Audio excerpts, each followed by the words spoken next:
Hello Gemini, Sun, Moon, Rising, and Venus signs. Kamusta kayo? Sana po nasa mabuti kayong kalagayan. Welcome back po sa Star Tarot. Kung bago kayo rito, welcome din kayo. Thank you sa inyong support. I truly appreciate it. God bless you all. Gemini, pauna mensahe ninyo. We have Heart Guardian, love and let yourself be loved. Gemini, maaaring napakalaki ng inyong puso. Napakalaki ng inyong puso para sa ibang tao. Pero para sa sarili ninyo, baka naniniglect ninyo ang inyong sarili, no? So this is sending you a message na love yourself as well. Show yourself some love while you are taking care of other people, while you are expressing your love and concern and care para sa ibang tao. Huwag din ninyong kakaligtaan ng inyong sarili. Gawin din ninyo yan para sa sarili ninyo, no? Not at all times na kayo lang lagi ang magpapakita ng pagmamahal, mag-express ng pagmamahal towards other people. Allow also yourself to accept love naman, no? From other people. Kasi maaaring meron din mga tao sa paligid ninyo na nagpapakita rin ng pagmamahal sa iyo, nagpapakita ng concern at pag-aasikaso sa inyo. Pero maaaring hindi rin ninyo yan pinapansin, So, yan ang ganap for some of you. We have a Stargazer. Set your sights higher. Okay? Set your sights higher. Dream big. Yan na napipick up ko dito, Gemini. Dream big, no? Libre ang mangarap. No, libreng mangarap. Mangarap tayo ng bonggang-bongga na para mas bongga din ang babalik sa atin. Mas bongga din yung mga steps na gagawin natin. Magte-take action tayo para sa pag-reach natin sa ating mga pangarap, no? We have dream and journey. Ayan. So, speaking of dream big, no? Ito, dream and journey. Maaaring ang isa sa mga dreams siguro ni Gemini is to travel, no? Maaaring may bala kayong, may plano kayo or may pangarap kayong mag-travel abroad, across the globe, around the world. Maaaring isa yan sa mga pinapangarap ninyo.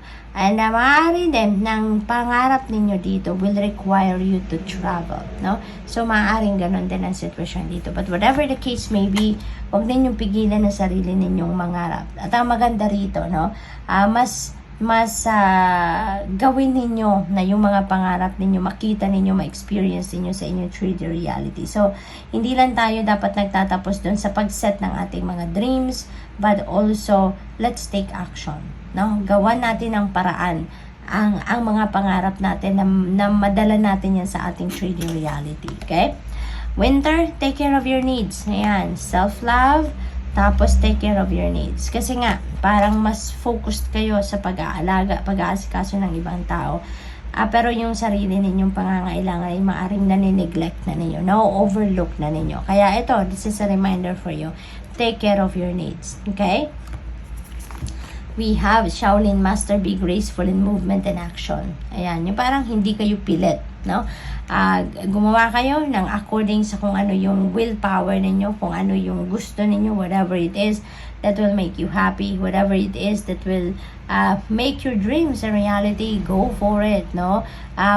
Yung hindi pilit, yung kusa, kumbaga, yung magkukusa kayo, yung gano'n. Medicine Guardian, be open to healing information. Ayan, maaaring ang iba sa inyo dito nagpapagamot, nagkukonsulta sa mga doktor or sa kung anumang klase alternative medicine. Siguro ang iba, mga homeopathic doctors, maaaring nagkukonsulta din kayo sa mga ganon. So whatever the case may be, ang advice sa inyo ng universe sa ngayon is to be open to healing information. Kasi maaaring maraming suggestions, referrals, or piniprescribe sa inyo ng mga